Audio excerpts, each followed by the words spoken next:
Got my eyes straight ahead, got my head in the game. With the red light on, I'm just waiting for the change. Keep my head down low. Hi, Jay Fallon. Thanks for listening to the Slippery Slope. So, obviously, I've been away. I've been away working for a while. Believe it or not, doing the podcast, the music, and blah blah blah. That's not the only things I do. So I'm away.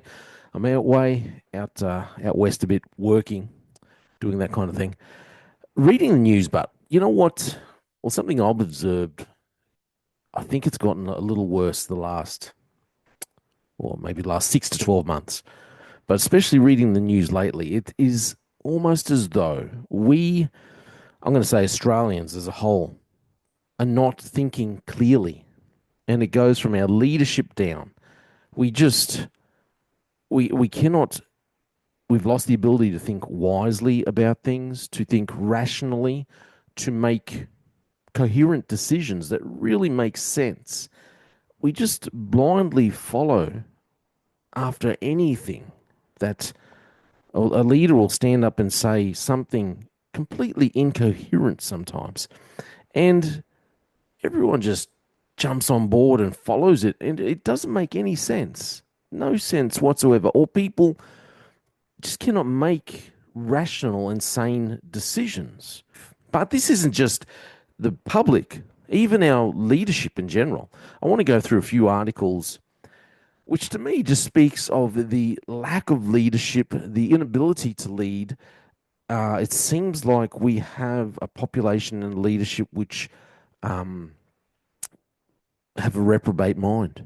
Reprobate mind. They just cannot think clearly. I personally think when you have a prime minister and his staff that are leading the, what do you say? Leading the that little parade that they have down in Sydney, and they had it. I think was it last month, and the MG parade, and he was leading it. I think this is not helping. This you can see when a nation is losing your mind when you are really. This is the kind of behaviour that you're showing to the rest of the world. Anyway, so I'm going to go through these few articles which I read them. I've been reading these things and thinking, what are we thinking? Where are we going? Why is it that people can't see that this is not the right way to go?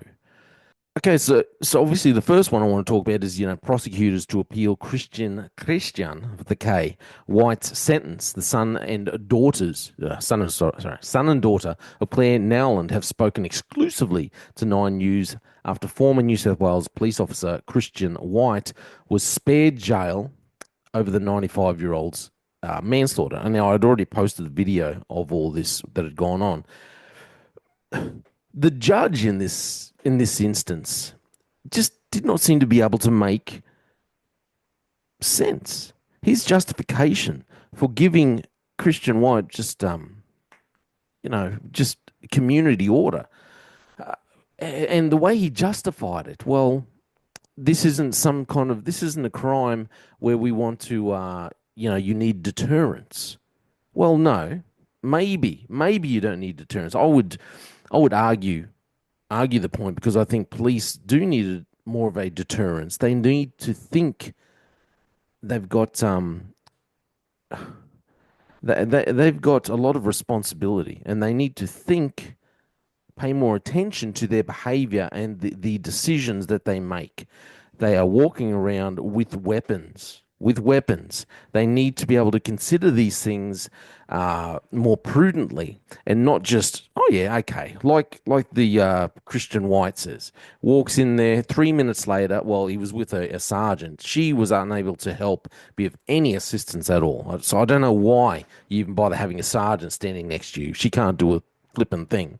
So all he says is, nah, bugger it, and then fires a taser at a 95-year-old woman. And then the judge justifies it, well, we don't need a deterrence because the likelihood of this happening again. Well, you do need a deterrence because you need to say to police officers, hey, you shouldn't just be going into a situation and then making this decision so flippantly. uttering words like "nah, bugger it" and tasering. It went against policy, against procedures. So yeah, you should be using as a deterrent. And besides that, it just needs to be used as punishment for stupid behavior that caused the death of a fellow human being. So that was the first article. I was just like, just amazing. So this one here, I'm going to go through. This is just wow, a story that I think. What is the stupidity of this? Actually, I'll go through this one here. It's a better from the Sydney Morning Herald. You know, actress Tasma Walton, married to what's his name? Rose McManus. There's a picture of her there. She's allegedly, supposedly, indigenous. So this headline here. So talking about mermaids took him. Harold Holt disappearance story cited in native title Stoush. Actor Tasman Walton has used a story about former Prime Minister Harold Holt's disappearance being linked to mermaids as evidence in a significant native title dispute covering land from Werribee to Wilson's promontory. Several members of the Bunurong Land Council Aboriginal Corporation are challenging expert evidence, whatever, that supports a native title application from the Boon Warrung Land and Sea Council covering 13,000 square kilometres along Victoria's coast. So, Bunurong Group witnesses, including Walton, who was married to entertainer McManus and lives on the Mornington Peninsula, responded in the federal court on Monday to the expert evidence that raised questions over their claimed ancestry. The court will decide if Walton and the others are descended from apical, apical, I don't even know how to say that, apical ancestors who were traditional owners of Bunurong Boonwurrung country at the time of colonisation. Walton told the court her Aboriginal heritage comes from her mother's side, descending from Eliza Nowen, sometimes known as Eliza Gamble, who the Bunurong claim was a traditional owner of the area known today as Port Phillip Bay.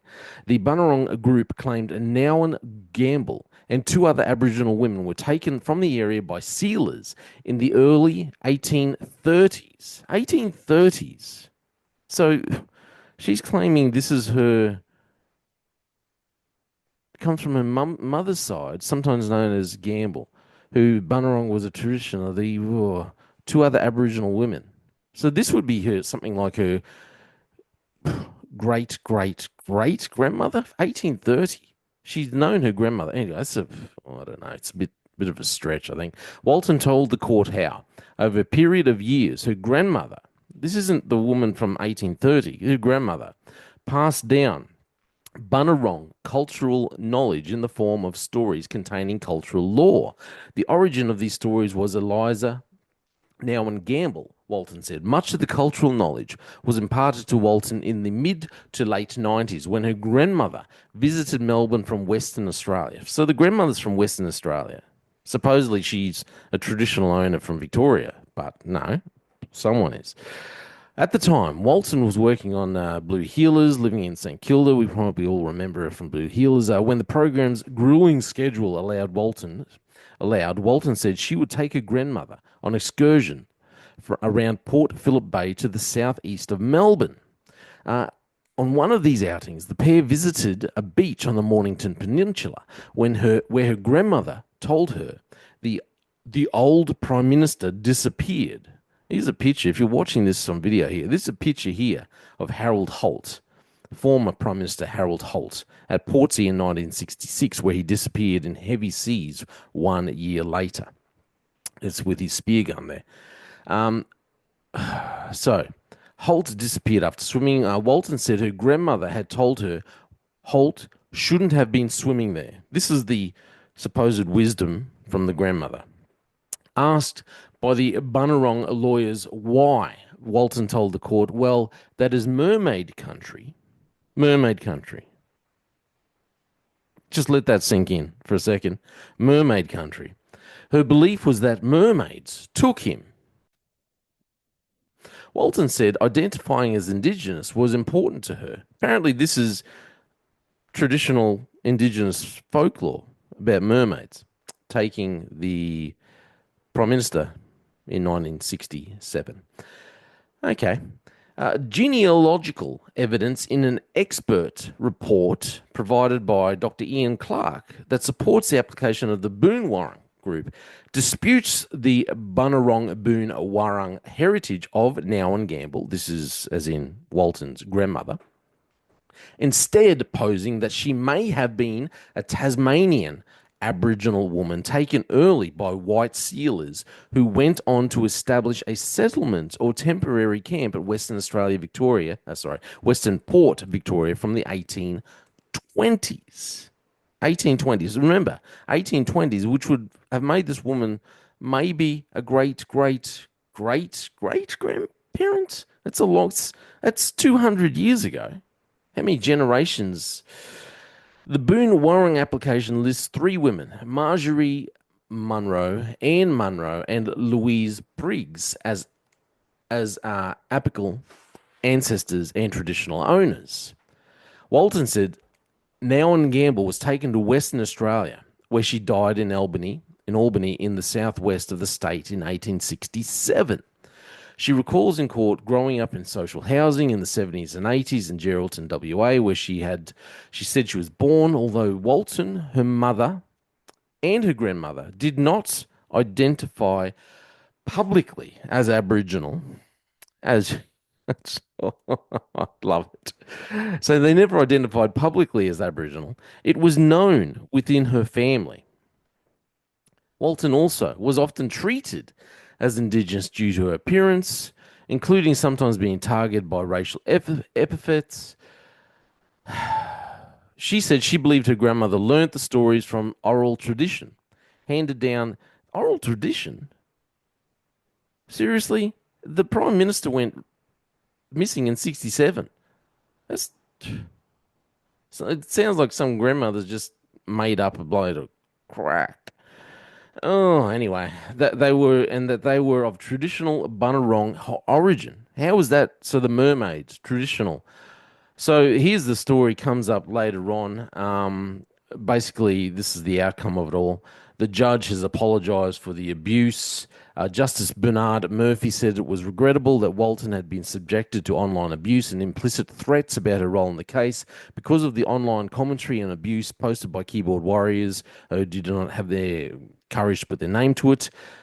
Ms. Walton gave consideration to withdrawing as a party but did not ultimately do so. Justice Murphy revealed he had asked the court's judicial registrar to review the online commentary. Anyway, blah, blah, blah. Here we go. So the Boon Wurrung Land and Sea Council said Walton had failed to demonstrate her claim to the Boon Wurrung people and to have knowledge of their traditions and customs.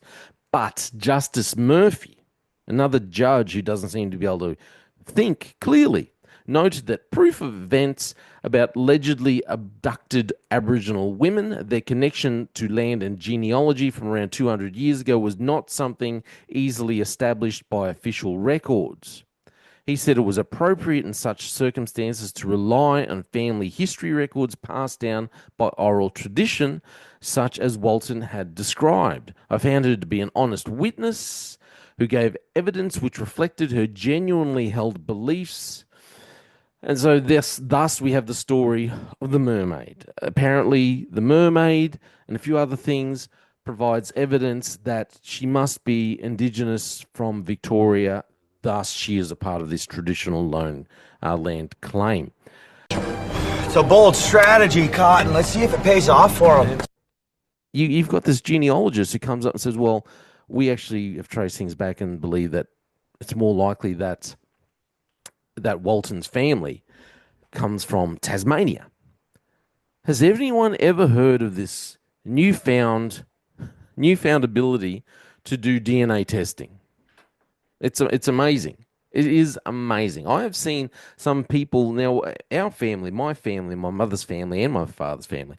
My mother's family, but have had, they've got a lot of documents, a lot of evidence to back up claims where they come from. Obviously, I had two great grandfathers who were brought over as slaves from Vanuatu, and two grandmothers, great grandmothers who were, well, one was also South Sea and indigenous, the other was indigenous as well.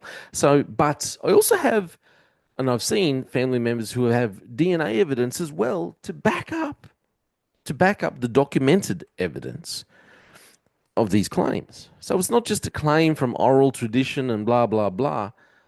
Other things to back up all the evidence. So there's not a lot of dispute about it. So I don't understand how our judicial system, how these judges and people just say, well, we'll just believe the ramblings and the rantings of an old lady who's talking about mermaids.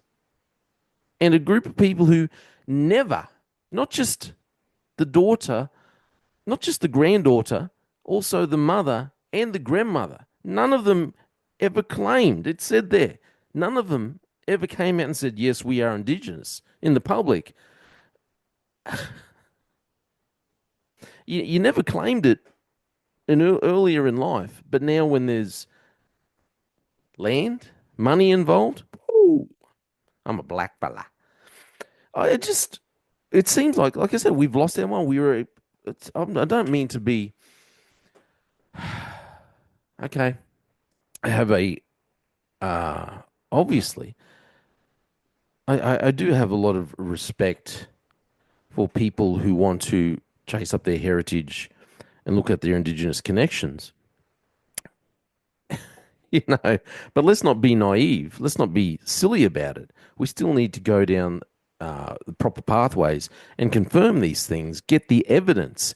And you can't just ignore other evidence like as, genealogists, and also just negate any possible DNA evidence. You need to get all the evidence, not just rely on fairy tales passed down from grandmothers. Especially when you're talking about events that happened 200 years ago. So she's talking to a grandmother that was alive. Well, these stories, she was alive obviously in the 60s. And, she would have been born then and alive then. And she's telling her stories in the 90s. And that's supposed to uphold a claim about ancestors from 200 years ago. It just seems like we're unable, we just rash. Silly decisions. Anyhow, let's go on to the next one. Greens candidate was forced to shut down online comments just hours after announcing their 2025 run. You know you're in for a weird story when they're referring to one person as there. Obviously, he's one of the the they thems because it doesn't just say he's his. Heaven forbid we refer to someone in the singular. Announcing his 2025 run for the federal seat of Fowler, following a wave of abuse, including being called an abomination over his gender identity. I'm saying his, stuff it. Avery Howard, a non-binary. Well, there is no such thing as a non-binary, so get over it, lad. Anti-poverty advocate and retail worker made his campaign announcement on Monday morning with posts on social media outlining his commitment to tackling inequality, the cost of living crisis, and climate change in the southwestern Sydney seat. Everyone deserves to have a home. Yeah, okay. Food and world-class health and education. And I've seen these goals get harder than ever over the last few years, Howard said. But within 9 hours of posting the announcement, Howard was compelled to restrict replies on X due to what he described, as a staggering uptick in homophobic, transphobic, and just hateful responses. I forget how hateful people can be and how the worst people possible come out when you do something publicly, he said in a follow-up post. So why is that? Well, this is a photo of him right there. There you go. Goes and sticks things all through his face, piercings all through his face. He's got the faded purple hair flicked over to the side. Oh, yeah. The wave of abuse didn't stop there. On Facebook, anti-vaccine and anti-lockdown campaigner Monica Smith, founder of Reignite Democracy Australia, reposted Howard's campaign message asking her followers to caption this candidate's campaign. Oh, this will be good. Is this the type of person who you think can represent your values? Smith wrote, prompting hundreds of comments, many of which attacked Howard's appearance and gender identity. Howard later posted screenshots of some of the vitriolic messages to his Instagram story with the caption, "Oh, to be a visibly queer candidate in the federal election." Among the comments were, "Lol, I didn't know there were clowns running for parliament. I bet it can't define the word woman." I won't read that. Anyway, there's some pretty bad things in there, to be honest. I think it's dangerous judging people on appearance. I've had a lifetime of having it done to me. Got thrown out of a church because I was wearing a Metallica shirt. Seems a bit weird. You'd say there's got to be a lot more to that story of people getting thrown out of church because of a Metallica shirt. So I'd say there have to be more to that story. Come on. Got told at high school I would amount to nothing because of the way I dressed. Perfectly okay to disagree on someone's politics, but a low blow to judge someone on their appearance. Yeah, okay. So this is the kind of person that's going to get a lot done in Parliament. Yeah. Howard said his journey into politics began from a place of lived experience with poverty and housing insecurity. At 17, he was moving between shelters while trying to finish Year 12, relying on youth allowance to survive. Living in poverty, Howard said the COVID-19 pandemic and the introduction of the coronavirus supplement began a turning point, showing how quickly poverty could be addressed about when the political will existed. You mean when there were just handouts being given? I'll tell you what I believe, okay? I think government help is perfectly fine in moderation. I do believe fervently that if you don't work, you don't eat. And work, if you want to buy a block of land, get a block of land and till the soil and just work so you can feed yourself, fine. That's good. But you got to work for your food. If you don't work, you don't eat. And if all you want to do is go and live off the government teat, well, then you shouldn't be. I think if you don't want to put your hand to the plow, you shouldn't be getting government handouts. And we don't need people. When this chap talks about inequality, he is talking about giving everyone, regardless of whether you work or not, the same. He is talking about taking from the rich, from people who have worked for a living, and giving everyone, sharing it out to everyone. But like I said, you don't work, you don't eat. If you don't want to put your hand to the plow, you're going to suffer the consequences. Anyway, next story. So, grandmother, obviously Albanese and Dutton. They had a little debate. They've taken some questions. This grandmother, great question, I reckon, has put a question out there. She said, "Grandmother, question puts Albanese and Dutton in their place." So Dutton and Albanese put on the spot with her question. The two leaders faced off in front of 100 undecided voters. Blah, blah, blah. They fielded a number of tough questions from the crowd, but it was a 74-year-old grandmother, Janine, who left the pair stunned. It's pretty amazing when she can leave the pair stunned, okay? What kind of politicians, what kind of leaders do we have if this leaves them stunned? I worked very hard all my life. I did not come from money at all. Didn't come from money. I came from an average family. She said she wasn't worried about her own future, but held grave fears for those of her children and grandchildren. I have not seen any government take control of a fact, and it's a fact. A lot of foreign countries and companies and countries buy Australian farmland. We have a lot of migrants. Sorry, not migrants. I didn't say that we have a lot of... I didn't say that we have a lot of students who are here visiting, who are buying housing within the city area. And we have a lot of people here just on visas buying properties here in Sydney, and they are now empty. Obviously, she is just stating the blatant obvious. We've got issues with housing. We've got a government that is propping up the housing market. We've got an overinflated housing market. Sorry, if you own a house, it's overinflated, and the government has been running this Ponzi scheme, this scam of a Ponzi scheme for decades now, just bringing in more foreign people to buy and prop up our housing market. And when things get bad, when things get hard, when it looks like we'll go down, crash down to a reality, well then they just hand out money for first home buyers grants, which just inflates the prices even more. So this is what they've been doing. This is the Ponzi scheme they've been running for a long time. So she goes on to say, is one of our governments going to turn up and say Australia belongs to Australians and therefore our land remains Australian? Both leaders went on the charm offensive. So they both just talked rubbish for a while, just telling how good she is for an old lady. Dutton repeated his campaign promise that a coalition government would impose a 2-year ban on foreign buyers from purchasing existing housing stock. I don't want foreign buyers competing against young Australians at auctions or at the sale of the house that they've got their minds set on. Janine, however, was quick to ask what the opposition's leader meant regarding existing housing. Good on you, Janine. You pointed out the obvious, and this nufty can't, because he's just trying to hoodwink us all. Does that stop them from buying property and building new homes, she asked. Dutton said it was a fair question, but clarified that without foreign investment in new housing development, many construction jobs would fail to be funded. Like I said, it's a Ponzi scheme. Using the example of a 200-unit apartment block, Dutton said if foreign students and investors did not buy a portion of the housing, then it could not be built. There is a certain number of pre-sales that need to take place before that unit development can be completed.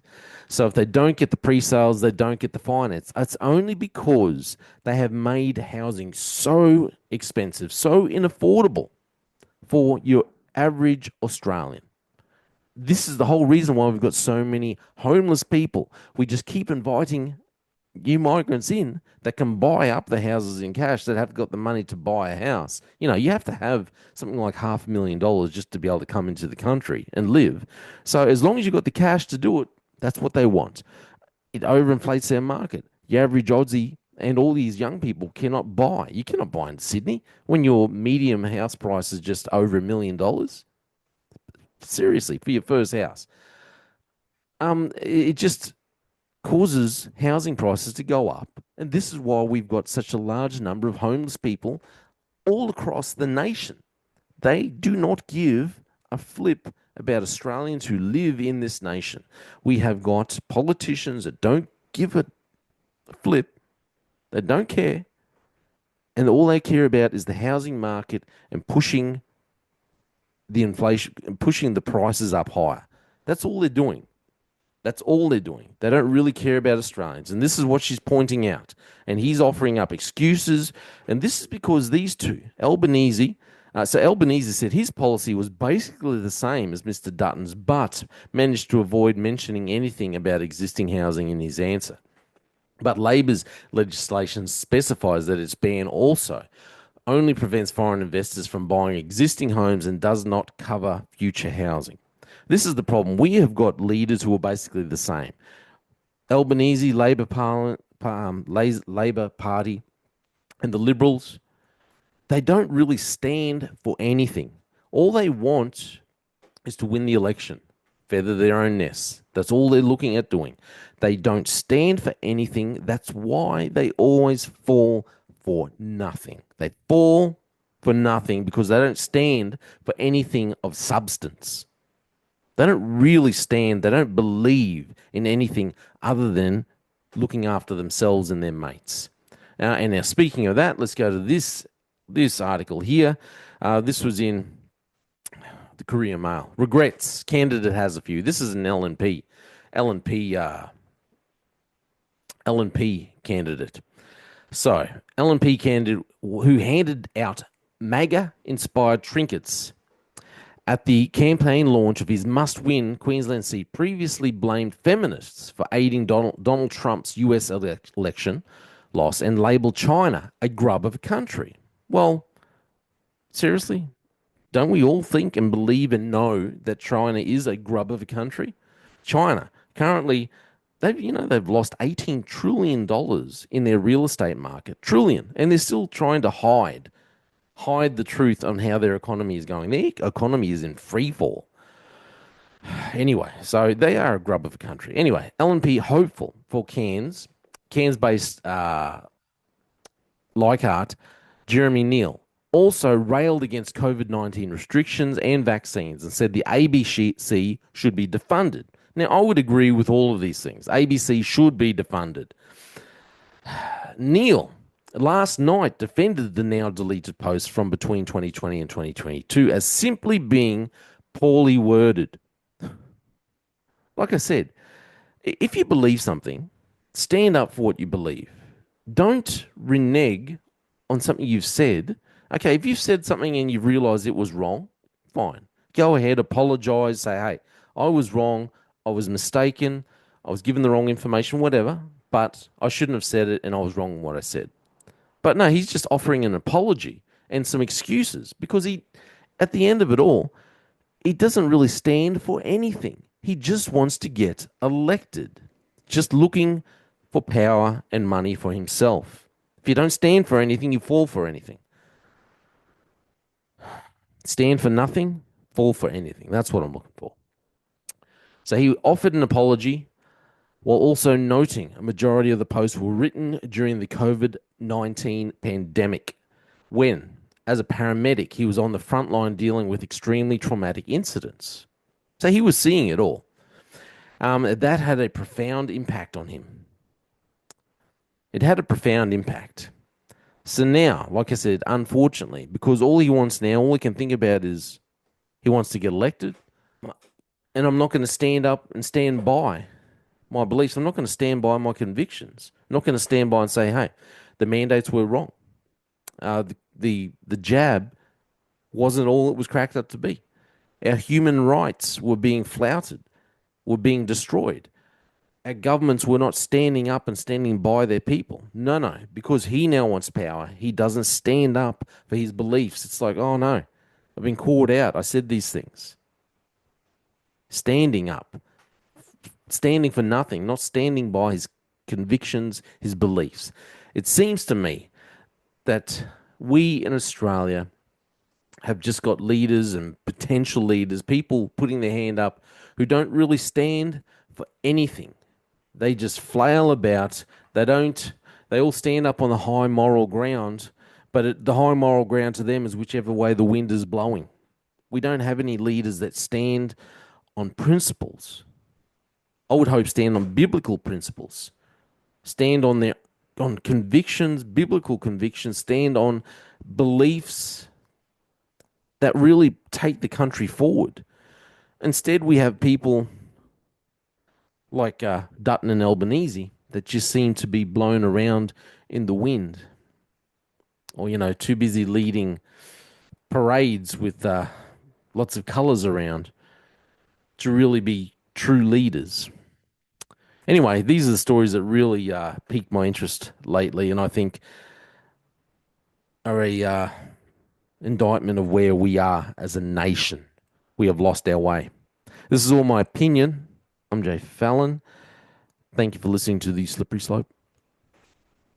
They just fuel a desire that will take me higher. I'm on fire because nothing's gonna bring me down. Nothing's gonna bring me down. Nothing's gonna stop me now. No more deals to be done. Nothing's gonna just focus on me goal. Nothing's gonna stop me now. Nothing's gonna hold me down. Got my eye on the prize. Got my eye on